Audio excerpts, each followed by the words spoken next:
Vegetable biryani మంచి రుచిగా రావాలంటే ఇలా చేయాలి. ముందుగా ఒక 2 గ్లాసులు బియ్యం తీసుకునేసి ఒక బౌల్లో వేసుకొని దాంట్లో నీళ్లు పోసి శుభ్రంగా కడగాలి. ఆ తర్వాత నీళ్లు పోసి దీన్ని పక్కన పెట్టి నాననిచ్చుకోవాలి. స్టవ్ ఆన్ చేసి ప్రెషర్ కుక్కర్ పెట్టి నూనె, బిర్యానీ ఆకులు, చెక్క, లవంగ, యాలకులు, స్టార్ పువ్వు, అనాస, రాళ్ళ పువ్వు, పచ్చిమిరపకాయలు, ఉల్లిగడ్డలు, బంగాళదుంపలు, క్యారెట్ ముక్కలు వేసి ఇలా బాగా వేగనిచ్చి అల్లం వెల్లుల్లి పేస్ట్ వేసి ఇలా పచ్చి వాసన పోనిచ్చి టమోటాలు వేసి సాల్ట్ వేసుకునేసి ఇలా వేగనిచ్చి కారం వేసి ధనియాల పొడి, గరం మసాలా, బిర్యానీ మసాలా, పసుపు వేసి ఇలా బాగా వేగాక ఇప్పుడు నానబెట్టిన బియ్యాన్ని దాంట్లో వేసుకునేసి దాంట్లో కొద్దిగంత కొత్తిమీరను వేసుకోవాలి.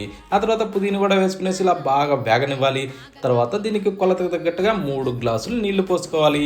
నీళ్లు పోసాక రుచికి సరిపడా సాల్ట్ వేసుకునేసి మూత పెట్టి ఒక 2 విజిల్స్ రానివ్వాలి. విజిల్స్ వచ్చినాక కాసేపు అలా దమ్ అనగనిచ్చి అప్పుడు మూత తీసి ఇక వేడిగా వెజ్ బిర్యానీ వేసుకొని తింటుంటే రుచి మాత్రం సూపరో చాలా అంటే చాలా బాగుంది.